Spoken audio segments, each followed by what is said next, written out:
Здравствуйте, уважаемые эрхэм үзэгчдээ. Жил бүрийн 8 дугаар сард ногоо тарих арчлан ургуулгахдаа амжилт гаргасан ногоочдын дуршлагаас та бүхэнд хүрэгдэг боломжтой. Энэ удаа Улаан-Удэ орчмын Радужны тосгоны иргэн Виктория Калмиковагийн хүрэлцэн ирэх байна.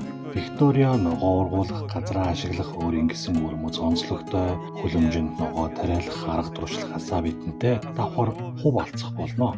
За Виктория, хувьтай хүн хур борооноор гэдэг шүү дээ. Сайхан өдөр байна. Та бороо дагуулсан нэрлээ. Ардын сайхан уламжлал ёс шүү дээ. Тийм ээ, та бороо дагуулсан нэрлээ. Ногоо услах ажил багасгаж байгаль дэлхий хорой хайрлаа. Тэгэхээр бид услагааны зардлыг тань хэмнэж өгчээ. Та хэд жилд ногоо тариалж байгаа вэ? Юуны өмнө манай эдлэнд зочлон ирсэн та бүхэндээ баярлалаа. Бид 15 жилийн өмнө нүцгэн газар худалдан авч тэр цагаас хойш ногоо жимс тариалж байгаа. Уг газар нь цэргийн ангийн эзэмшил арчилгаа хийгдээгүй зэрлэг илсэрхий газар байсан. Иргэн тойрон Марс модтой одоо ийм сайхан өндөр ургасан байна. Анхнаасаа зөв зохион байгуулалттай тогтжуулжээ. Хашаанда олон барилга байгууламжтай юм байна. Ногоон талбай, хүлэмж байх газраа анхнаасаа ингэж төлөвлөсөн үү? Манайхан казакууд болон хуучин мөргөлтнүүдийн удам. Бид эрх чөлөөг эрхэмлдэг хүмүүс. Өндөр байранд амьдрах дургүй. Тийм болохоор орон сууцаа зараад дуусаагүй байрлах газартай худалдан авч гүйцээж бариад энд амьдрах болсон. Эхлээд байшингаа барьсан. Дараа жил нь баания буюу сауна барьж дуусгасан. Бүгдийг төлөвлөн босгосон. Тэгээд манай бориодын уур амьсгал нэлээд ширүүн. Өглөн хүн шүү дээ. Тиймээс хүлэмж тун чухал их хэрэгтэй. Хүлэмжийн тухай тусгаалan ярилцах болно. Олон байр байгууламжийн дунд ногоо цэцэг тариалах мандал харагдаж байна. Тэвэр ногоон талбай гэж байхгүй хэрэг үү? Цэцэрлэг ногоон талбайгаа яагаад ингэж тараан байрлуулсан юм бэ? Ийм болчихсон. Хаан тармаар байна. Тэндэл тарчихсан. Сэтгэл гаргасан нь харагдаж байна. Цэцэрлэг сүүдрөвч мандал нь данд шафтын дизайндаа тохируулсан байгаа. Манай нөхөр тар багтайн районоос хар шороо авчирсан. Бас малын бууц авчирч хөрсөө байнга борддог. Үнэхээр гайхалтай. Виктория, хэдийгээр танаа талбайд тусгаалan цэцэрлэг байхгүй хэдийж тун ховор онцлогтой ургамлын талаар энэ нэвтрүүлгээ эхлүүлэх үү?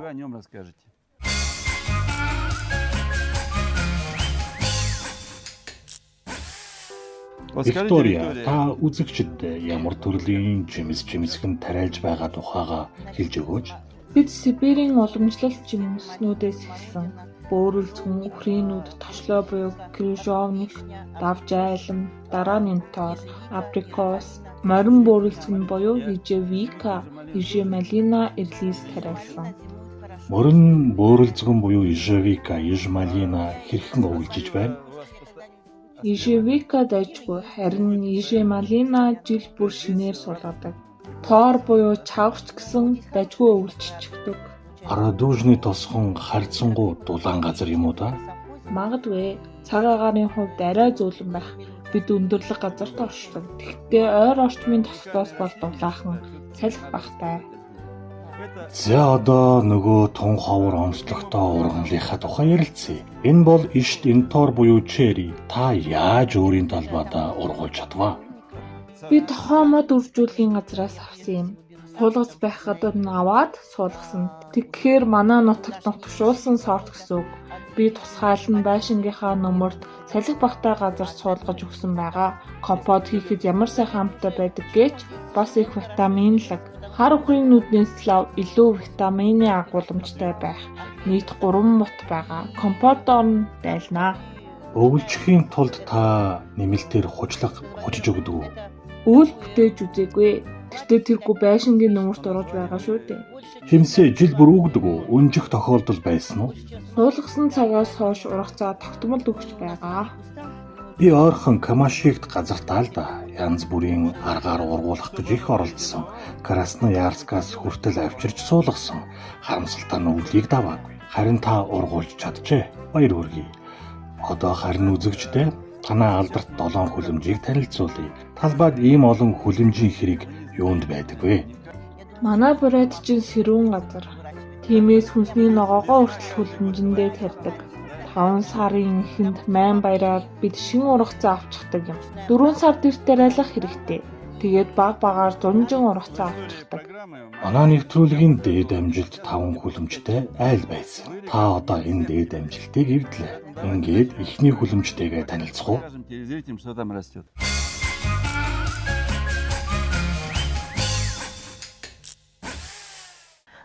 Энэ манай улаан лойлын хүлэмж. Энд 6 сортын лойл ургаж байгаа. 3 сараас хөрсөө бэлтгэдэг.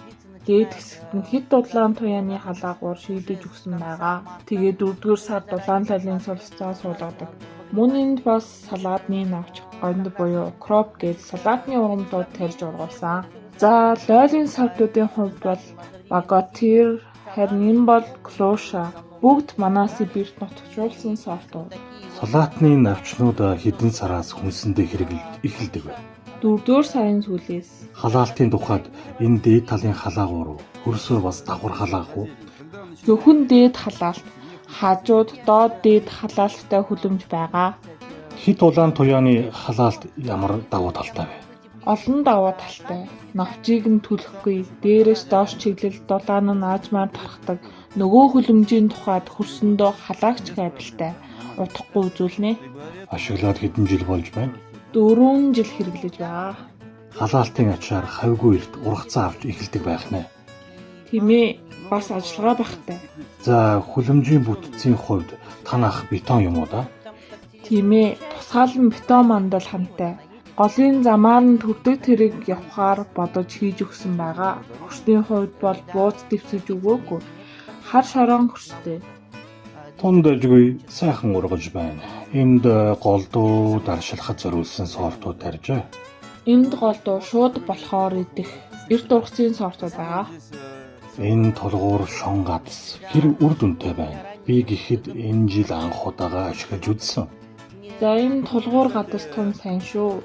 Би өмнө нарийн гадас хэрэглэж үтсэн. Энэ нь илүү зузаан бас өндөр нь улаантай ургуулахад тохиромжтой. Тэгээд дээс татаж урамлаад эхэлж уйсан. Энэ нь нэмэлт бэхлэгээ болж өгдөг дөө. Та жил бүр ногоогоо сэлгэж тайрдаг уу? Энэ жил лойл эргэжил чинжүүгээд үгүй улаан лойл тардаг. Үлдсэн хүлэмжнүүдэд өрөөс тэмэх болон бусад ногоогоо тардаг. Тэгвэл тэр хүлэмжнүүдэд үзүүлж болох уу?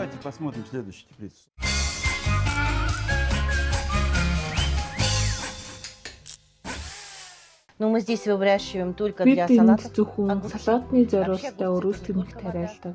Өрөөс тэмэх нь зөвхөн ус биш, кали, магний болон хүний биед тустай бичил элементүүдийг өөртөө агуулдаг. Зуны цагт манай гол хүнс энд өөртөө тоос хүртээдэг 4 төрлийн гибрид өрийн өрөөс тэмэх ургаж байгаа. Энд нөгөө халаалтын кабель явж байгаа. Хүлэмж дээр доор гэсэн давхар халаалттай. Энд ямар гибрид үр тарьсан байгаа вэ? Маша, Буян, Клаудия. Бүгд салаатны гибрид үрүүд байна. За эхнийхээ өргөс тэмхээ хизээ хурааж хүнсэндээ хэрэгэлсэн бэ? За бараг 5 дугаар сард байх шүү. Яг хэдний өдөр гэдгийг сандаг бай. 5 дугаар сарын дунд үед үү? Улаан лойлтой хамт 4 дугаар сард. Үгүй магадгүй 5 сарын ихээр байхаа. 4 сарын сүүлчээрөө дээрээс нь болон доороос нь зэрэг халаахаар эрт тарьж, эрт ургацаа авах боломж бүрддэг байх нэ. Тийм ээ, би суулгах цаар үлдснийг нь үрээр тарьсан. За өнөөдөр гэхэд та өргөс тэмхээ хурааж авсан уу? Өдөр бүр хурааж авдаг. Манай хоолны ширээг өрөөс тэмхэхгүйгээр төсөөлхийн аргагүй. За үнэхээр сайхан юм аа. Одоо дараагийн хүлэмжийг орж сонирхцгаая.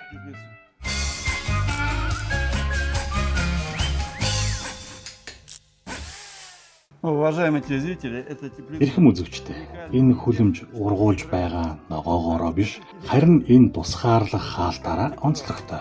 Виктория, та хизээ үүнийг суйрлуулсан бэ? Манай хамгийн анхны хүлэмж байгаа юм.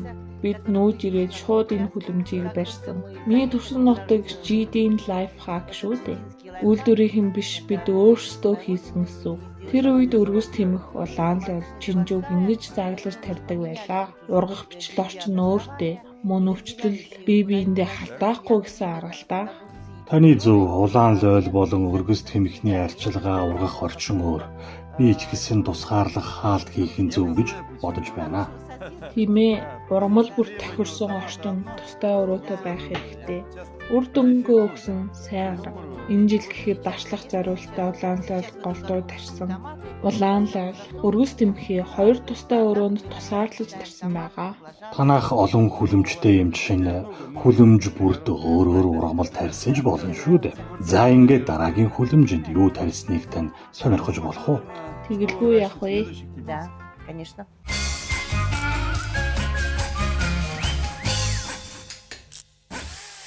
Ну, Энэ хүлэмжид зөвхөн баклажан буюу хаш тарьсан байгаа. Хаш өөр ургамалтай зэрэгцэж ургах дургүй ургамал. Магадгүй улаанлайлтай арай дээр зохицох байх. Тийм болохоор хаш чинжүүгээ тустай хүлэмжинд тарьдаг юм. Харамсалтай нь энэ жил шөндөө сэрүүхэн зам болж байгаа болохоор хаш таарахын ургалаа. Энэ халаалтгүй хүлэмж юм уу да? Тийм ээ, халаалтгүй. Одоо л дөнгөж цэцэглэж хаш гарч эхэлж байна. Ямар ч байсан дажгүй ургацаах байх гэсэн найдвар бол байна. Сайхан ургац авнаа, эргэлзэх юмгүй. Танах маш их хаш тариалжээ. Яагаад ингэж их тариалах болсон бэ? Бид гэр бүлээрээ хашин их дуртай. Крахмал ихтэй ногоо, шаржигнасан хаштай салаад хийж идэх дуртай. Өвөл хүртэл хадгалж байгаад салаад хийдэг юм уу? Үгүй, салаатыг бол 100 намартаа шин дээр нь харин өвөл армян жороор гал дээр утаж саримсаар амталж иддэг. Зарим хүмүүс хашаар шорлог хүртэл хийдэг юм билээ. Та өөрөө хашаар шорлог хийж үзсэн үү? Гал дээр шарж идэж үтсэн хаш хургангуй буюу кабачок гэд бүгднийг зэрэгцүүлж шараад иддэг. Ямар сайхан ургаж байна. Хамгийн гол нь ургамлын бөөс буюу тлия аалзан хачигнаас хамгаалах хэрэгтэй. Хашийг хачиг бүр барьчихдаг юм шүү дээ. Та хамгаалж сурсан болохоор чамайгүй сайн ургац аавна гэдэгт итгэлтэй бай. Бас хашаа дараачлахдаа намайг заавал ураарай. Үрэлгүй яах вэ?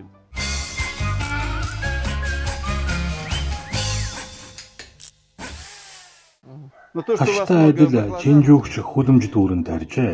Ийм их чинжүүгээр та юу хийхээр төлөвлөсөн бэ? Нэгд шорлог хийхдээ хачирлуулж хэрэглэнэ. Хоёрт өдөр бүр шинээр нь идэж байгаарай. Улаанлал, ликопин, харин чинжүү витамин С маш ихээр агуулдаг. Чирэгжүүлэх, дархлаа дэмжигчтэй ногоо. Кавказад их хэрэглэдэг нууц гэвэл инээ. Тэгэхээр түүхийгээр нь идэх нь эрүүл мэндэд илүү сайн юм байна. Тэгэлгүй яах вэ? Чинжүүг түүхийгээр нь идэх хэрэгтэй. Миний бодлоор личо болгонд ашигладаг цаг хэдийнэ өнгөрсөн. Бид чинь 90-ад онд личог шилэнд дардаг байсан. Харин одоо мандлаасаа шууд түүгээд идэж байгаа. Ногоон талбай бол байгалийн эмийн сан шүү дээ. Ямар ч юм тангаас илүү эрүүл мэндэд тустай. Чинжүү нь витамин С болон дархлаа дэмжих бодис ихээр агуулдаг. Мэдээж ходоодны шархтай хүмүүсийн хэмжээгээр хэрэглэж болохгүй гэж санаарай. Бид үзэгчдэд 7 хүлэмжийн 5-ыг нь үзүүлчихлээ. Та хүлэмжиндээ ногоогоо сэлгэж тарьдгүй эсвэл нэг ургамлыг 2-3 жил дарааж тарьдгүй. Бид хаш чинжүү хоёрыг байнга сэлгэж тарьдаг. Өрөөс тэмхээч гэсэн сэлгэж тарьдаг. Хөрсний уржил шимээ алдахаас хамгаалж сэлгэж тарьж байгаа тань тун зөв арга шүү. Хийлгүй яах вэ? Ил талбайд ч гэсэн сэлгэж тарих хэрэгтэй. Хүлэмжийн ногоо тариалахдаа ямар эрдэс бордоо хэрэгэлдэг вэ? Бараг үгүй дээ. Улаан лайлаа өндөгний халиас хар шороо модны үнсээр борддог. Ургах явцад нь сүү эсвэл тарганы хөрөнгө хольж усалдаг. Тэгээд л болоо. Тарганы хөрөнгө гэхээр ашигтай байх дээр нэмж байгаа юм байна. Танаа хүлэмжнүүдтэй танилцлаа. Одоо хамтдаа танаа парникийг харцгаая. Давайте его покажем телезрителям.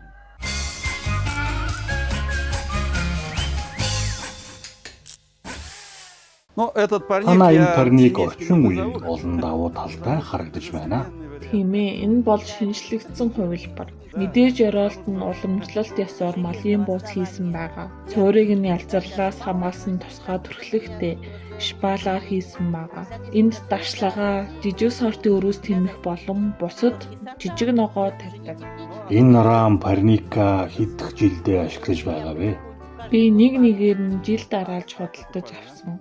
Засвар хийх хэрэггүй шинээрээ байгаа. Сайхан эд байна. Энд зөвхөн даршлах өргөс тэмэх тарьдаг юм уу? Тийм ээ, зөвхөн даршлах зориулалттай. Хожуу болцын өргөс тэмэх. Амт өнрийн хувьд хүлэмжийн ихтэй зүүрлэхийн аргагүй сайхан. Даршилгааны өргөс тэмэх тань үнэхээр сайхан ургаж байна. За, мундаг гэж магтахаас өөр хэлэх үг алга.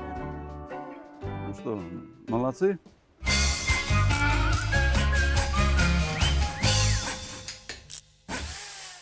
Бид хамтдаа хүлэмжтэй танилцаж дууслаа. Бүх хүлэмжийг нь үзүүлж амжсангүй. Одоо ногоон талбайн тухай ярилцах болно. Энэ ил талбайд ямар ургамал голцоо тариалсан байгаа вэ? Хүнсний набор буюу хүнсний ногоонууд байгаа. Ловум, манжин, сармас, миний дуртай ишт сэлдэрээ. Мөн сонгон, редиска, базилик бас тарьсан. 2 дахь ээлжийнхээ салаадны ногооны ургацаа утахгүй авна. Мөн ил талбайн улаан лойл тэнд ургаж байна. Булцууд болон ишт сэлдэрийг хүмүүс тэр болгон тариалаад байдаггүй. Та яагаад тариалахаар шийдсэн бэ? Цэвэр эрүүл мэнд дэмжих, эмчилгээний болон сүвлийн ногоо шүү дээ. Би жингээ асахтаа дэглэм барьж сэлдэрээ хийдэг. Та яншуунд бас дуртай бололтой. Одоо эд сайхан цэцэглэж байна. Таны хэрэглэх арга юу вэ? Нэгдүгээрт бас миний дуртай сонгодог салаатны ургамал. Би улаан лойл, яншуу, сармистай салаатанд их дуртай. Яншуу ногоо навч салаатыг их сайхан амттай болгодог. Цэвэр дархлаа дэмжигч иммуномодулятор ургамал. Кинзаг зарим газар тархийг хориглодог. Андуурч мансууруулах үйлчлэгээтэй гэж боддог үгүй. Цэвэр дархлаа дэмжигч ургамал. Хавдрын өвчнөөс урьдчилан сэргийлэх ликопин агуулсан улаан лойлтой хамт хэрэглэхэд жинхэнэ эмчилгээ болдог. Цэвэр эмчилгээний салаад гэсэн үг. Эм тариа гэж байхаар ганц тавг салаад идээрээ. Та илүү гарсныг нь хатааж хэрэгэлдэг үү? Тэгэлгүй яах вэ? Вакуумжуулагч төхөөрөмж хүртэл авсан. Хурааж аваад вакуумжуулаад хөлдөөж хадгалдаг. Мөн улаан тойлоо бакан даршлаад голд улаан тойлын шүүс хийгээд вакуумжуулаад хадгалдаг. Вакуумжуулж хадгалахаар чанараа алдахгүй бас удаан хадгалах боломжтой. Ингэж даршиж давслаагүй гений өөрчлөлтгүй хэврээр нь хэрэгэлдэг дээ. Надад танай луу манжин их таалагдлаа. Олон хүн манжин сайн ургац өгөхгүй байгаа талаар надад хэлсэн. Та жил бүр манжингийн ургац сайн авдаг уу? Би жил бүр тавьдаг. Бас луунгийн үрээ нэг нэгээр нь суулгах гэж зовдоггүй. Туузан үр худалдаж аваад суулгачихдаг. Үр цэгцтэй ижил зайд сайхан ургасан. Танай мандлууд миний сонирхлыг их татлаа. Шинэс мод, тусгаалan боловсруулсан мод. Чийг авч ялцрахаас хамгаалж тусгай төрлөг төрсөн байгаа. Зузаан нь 5 банз байгаа юм. Маш чанартай бүх мандлууд хийжээ. Манай радуушны их эсэрхэг хөрстэй газар. Тийм болохоор мандлаа өндөр хийдэг. Доор нь эсэрхэг хөрс, дээр нь хар шороогоор дүүргэдэг гэсэн үг ээ. Та эрдэс бордоо хэрэгэлдэг үү? Үгүй, зөвхөн органик бордоо. Тарбагтай районоос авчирсан хар шороо байгаа. Ялцсан маг хар шороо 2 л байна да. Хавар суулгахдаа нум хатгаад нумаа бүтээж тарьсан ногоогоо дулаалж өгдөг. Тэгээд дулаан орохоор нумаа авчихдаг юм. Хавар хүйтэн байсан ч 5 дугаар сард эрт тариалаад эхэлдэг.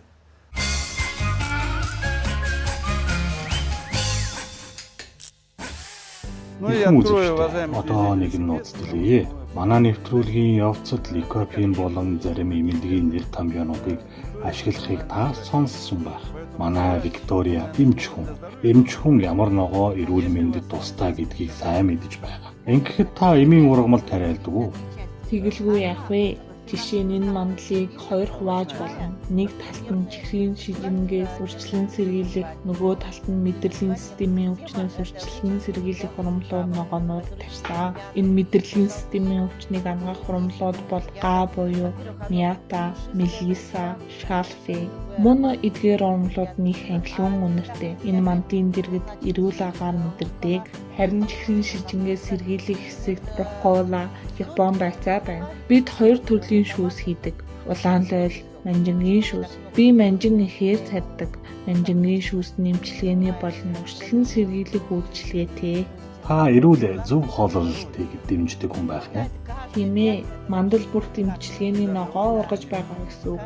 Хүнсний ногоо хүртэл эрүүл мэндэд тустай шүү дээ. Тийм болохоор хэдий ч нэ ургамал ногоо сайн хэрэглэн төдий ч нэ бие эрүүл мэндэд дэмжиж байгаа гэсэн үг. Элдв эм тариа хэрэггүй байх нэ. Тэгэлгүй яах вэ? Бие организмд очих химийн нөлөө багасаж байгаа. Байгаль экологийн цэвэр урамлаар дархлаагаа дэмжих болно. Манай үзэгчдэд эмчилгээний ямар ургамал тарихыг та зөвлөх вэ? Заавал тарьж туршиж үзэх хэрэгтэй. Эмийн ургамал их тансаг сайхан үнэртэй байдаг.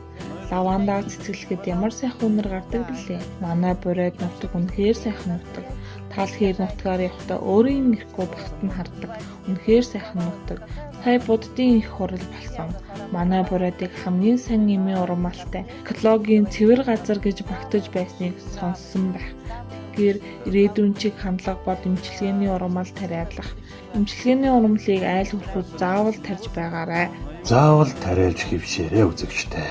Одоо танай шуудыг үзэгчдэд харуулъя. Танай хоёр төрлийн шуу үржүүлдэг гэсэн нэг төрөл нь манай бүс нутагт үржүүлдэг үе ховор шуу гэсэн байхаа. Би 3 төрлийн шувуу үржүүлдэг. 3 юм байна. Тийм ээ, би чинь дахиад жилтэй хүн. Манайх жирийн дахиа, холимын үйлдвэрийн дахиа болон галуу үржүүлдэг. Бас цацагт хяруулт хүртэл үржүүлж байсан. Гэхдээ галуунуудаа бидэнд үзүүлнэ биз дээ.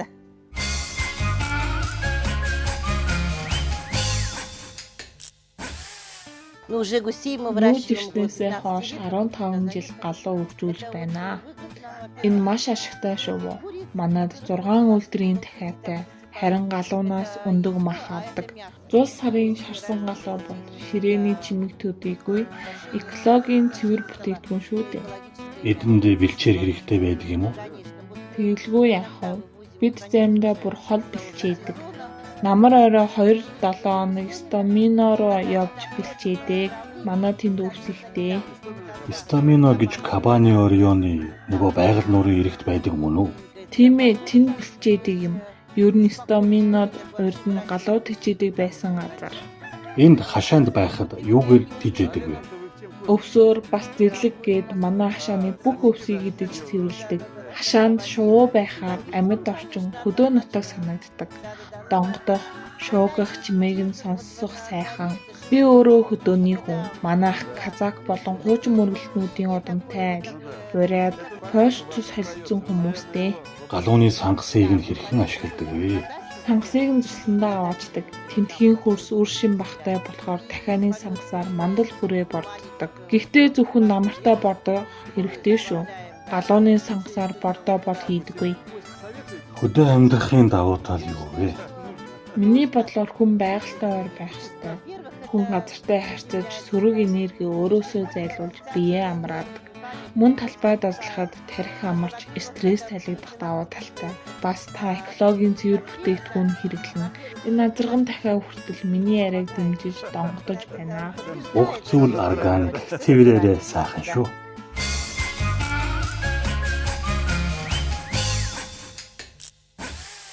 Итак, уважаемые телезрители, Эрхэм үзэгчдийнхээ нэрийн өмнөөс Викториада эдлэн газраа танилцуулсанд баярлалаа гэж хэлье. Олон хүлэмжтэй, зэсэрлэг, ногоон талбайтай баян эдлэн байна. Одоо харин Викториагийнхаа ээж Тамара Павловнада та бүхнийг танилцуулъя. Сайн байна уу?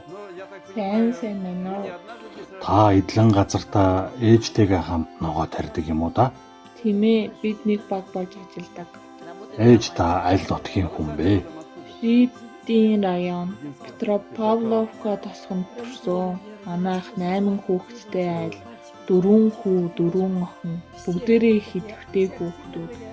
Аа маань аймгийн санхүүгийн хэлтсийн дараа олон жил ажилласан хүн дээ. Санхүүгийн хэлтсийн дарга.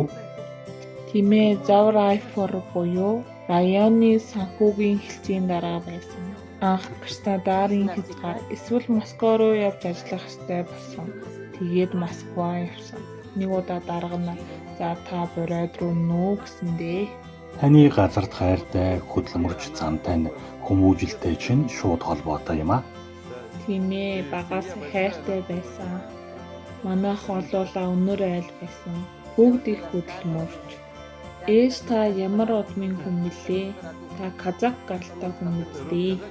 Казак гаралтай хүмүүс Викториад казак тосгон төссөн болохоос Петропавловка тосгоных. Манайхан их хөдөлмөрч хүмүүс Дружиника гэдэг байсан да. Намайг эмэм нар маань хүмүүжүүлсэн. Аав талын Тарбагтай районы хуучин мөргөлтнүүд, ээж тал казак гаралтай хүмүүс. Манай ээж Викториагийн бүгдээрээ насаараа хөдөлмөрлсөн. Бид ч тэднийгээ дааж ажилсаг болж өссөн. Аав ээж хоёр маань ажилдаа болохоор намайг харах завгүй. Эмээнаар дээрээ өссөн. Миний цуснд хөдөлмөрч зам чанар шингэсэн болохоор ногоон талбайд ажиллах их туфтай да. Тамара Павловна, та охиныхаа ажлын үр дүнд сэтгэл хангалуун байна уу? Бидний багад энэ тоор чавг хашаандаа тарьдаггүй байлаа. Одоо ч сайхан болжээ, тийм ээ? Шинэ зүйл сурч уламжлалаасаа хадгалж чадсан хүмүүс. Энэ сайхан ундаагаар хундаг өргөмөр санагдлаа. Энэ таны тарьсан гатаа ундаа мөн биз дээ. За, ундаагаа өргөж гаргасан амжилтад тань баяр хүргэе. Гаргасан амжилтаа нь улам бүр өргөжж дэлгэрэх болдог. Ямар нэг зүйл асуух хэрэг гарвал би үргэлж зөвлөж туслахад бэлэн байна. Өөрийн ажилдаа дуртай хоббигоо болгосон хүмүүстэй уулзахад туйлын баяртай байна. Танай гэр бүлд сайн сайхан бүхнийг хүсье. Танд 100 наслах үлзийтэй өрөөлийг дэвшүүлье. Баярлалаа. Уламжлалт ахуй улам бүр өргөжин хөгжиж 100 дамжин үеийн үед хадгалагдсан үлдэх болтугай. Төрсөн нутгаа хайрлаж хамгаалж яваарай.